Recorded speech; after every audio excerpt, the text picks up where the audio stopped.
भी जो है पूरी नजर यहाँ पर प्रशासन की बनी हुई। युगल तिवारी संवाददाता हमारे साथ जुड़ गए हैं। युगल, क्या जानकारी मिल रही है, क्या अपडेट? देखिए, ईडी कार्यालय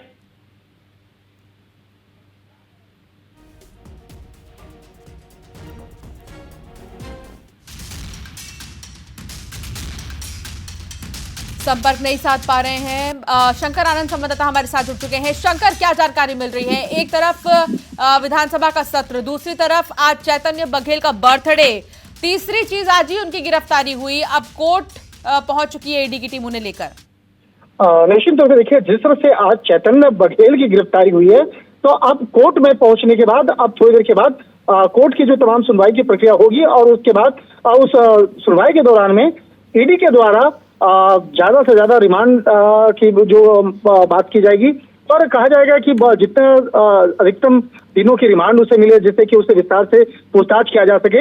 लेकिन अब तक देखा जाए कि इस मामले में जिस तरह से ईडी के द्वारा इन्वेस्टिगेशन का दायरा आगे बढ़ाया गया और जिस तरह से चैतन्य बघेल की जो भूमिका निकल के इस मामले में अब तक सामने आई है, तो इस मामले में हमारे सूत्र बताते हैं कि चैतन्य बघेल के खिलाफ कई ऐसे आरोपियों का जो स्टेटमेंट है वो इनके खिलाफ था और 10 मार्च को जो सर्च ऑपरेशन हुआ था, उस 10 मार्च को सर्च ऑपरेशन के दौरान में कई अलग अलग जो लोकेशन पे सर्च हुए थे, तो वहां से कई महत्वपूर्ण जानकारियां जांच एजेंसी को मिली थी, कई महत्वपूर्ण सबूत मिले थे।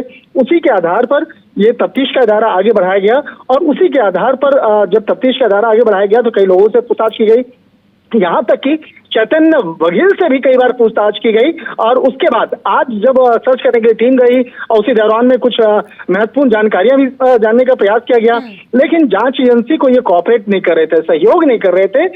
लिहाजा इन तमाम चीजों को ध्यान में रखते हुए चैतन्य बघेल को आखिरकार गिरफ्तार किया गया है। तो कोर्ट में आज सबसे पहली जो पहल होगी, कोर्ट को बताया जाएगा रीजन ऑफ अरेस्ट, इसका गिरफ्तारी की वजह क्या रही है वो बताया जाएगा, किस तरह से चैतन्य बघेल के खिलाफ आरोप जो है वो बताया जाएगा, ये स्कैम किस तरह से सामने आया वो बताया जाएगा। तो एक तरह से कहा जा सकता है कि इस मामले पर पूरा विस्तार से जानकारी कोर्ट को दी जाएगी। उसके बाद ईडी के द्वारा रिमांड की जो तारीख है, वक्त है, वो मांगा जाएगा कि कितने दिनों का रिमांड मांगा जाएगा। तो एक कहा जा सकता है कि तमाम जो औपचारिकताएं हैं कोर्ट के अंदर अब थोड़ी देर के बाद स्टार्ट होगी। लेकिन जिस तरह से चैतन्य बघेल को गिरफ्तार किया गया है, आज उसका जन्मदिन है, लेकिन जांच एजेंसी आपको शायद ये पता नहीं होगा कि आज जन्मदिन है, लेकिन जिस तरह से आज जांच एजेंसी के द्वारा जो पूछताछ करने के लिए और सर्च करने के लिए जो टीम पहुंची थी, तो आज की तारीख बेहद महत्वपूर्ण हुई। हालांकि एक तरफ देखा जाए विधानसभा का सत्र भी चल रहा है, इस मामले को लेकर कांग्रेस के द्वारा कई आरोप प्रत्यारोप भी लगाए जा रहे हैं और जांच एजेंसी के जो सूत्र हैं उनका कहना है कि वो जो आरोप प्रत्यारोप तो अलग की बात है, तमाम सबूतों दर्ज बयानों के आधार पर यह गिरफ्तारी की जाती है। किसी भी आरोपी को जब गिरफ्तार किया जाता है तो उसके खिलाफ तमाम सबूत पहले इकट्ठा किए जाते हैं।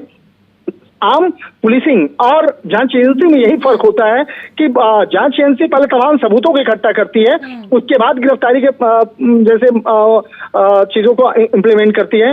तो चैतन्य बघेल के खिलाफ काफी महत्वपूर्ण सबूत पहले इकट्ठा किए गए और उसी के आधार पर आज इतनी बड़ी कार्रवाई को अंजाम दिया गया है। हालांकि उनके पिता और पूर्व मुख्यमंत्री भूपेश बघेल के द्वारा कई आरोप भी लगाए जा रहे हैं जांच एजेंसी को लेकर। तो यहाँ पे देखना लाजमी होगा कि जिस तरह से आरोप राजनीतिक आरोप प्रत्यारोप तो वो सब अलग बात है, लेकिन जांच एजेंसी आज उन तमाम मुद्दों को कोर्ट के सामने रखेगी कि किस आधार पर चैतन्य बघेल को गिरफ्तार किया गया है और उसके बाद कितने दिनों की रिमांड ली जाएगी वो देखना सबसे महत्वपूर्ण होगा। लेकिन शंकर, ये भी आपसे समझना चाहेंगे कि ऐसे मामलों में किस तरह के केस बनते हैं, किस तरह आगे प्रोसेस पूरा किया जाता है, क्योंकि मुझे याद आ रहा है कवासी लखमा के टाइम पर भी इसी तरह ईडी ने कोर्ट में पेश किया था, फिर रिमांड लिया था, फिर पूछताछ की थी और अब तक भी ये सिलसिला लगातार जारी है। शंकर, मैं आपसे इसका जवाब लूंगी। ममता, आप इस वक्त कहां पर मौजूद हैं और वहां से क्या अपडेट? ममता, बिल्कुल, देखिए इस वक्त हम कोर्ट में मौजूद हैं और यहाँ पे जो है चैतन्य बघेल उनको कोर्ट में पेश किया गया था। यहाँ से निकले आपको दिखाते हैं, ये जो है उमेश पटेल यहाँ पे आ रहे हैं बघेल जी। कौन आ रहे हैं? बघेल जी आ रहे हैं ना। चैतन्य जी अंदर है, अभी कोर्ट में है। मजबूती से साथ खड़े हैं, डरने वाले नहीं हैं। क्या बोलेंगे? कुछ बोलेंगे?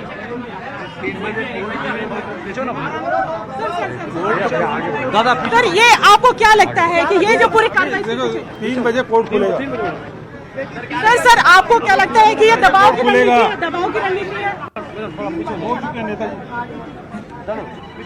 तो ये आप देखेंगे कि 3 बजे जो है वो चैतन्य बघेल जो है यहाँ पर उनको इसको चैतन्य बघेल जो है वो यहाँ पर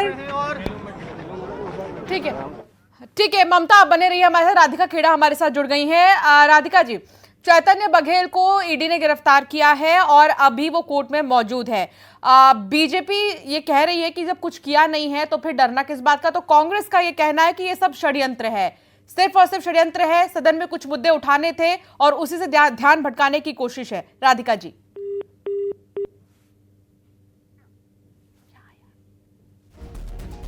तो संपर्क में हो पा रहा राधिका जी से, हमारा दोबारा साधने की कोशिश करेंगे। 3 बजे के आसपास सुनवाई चालू होगी।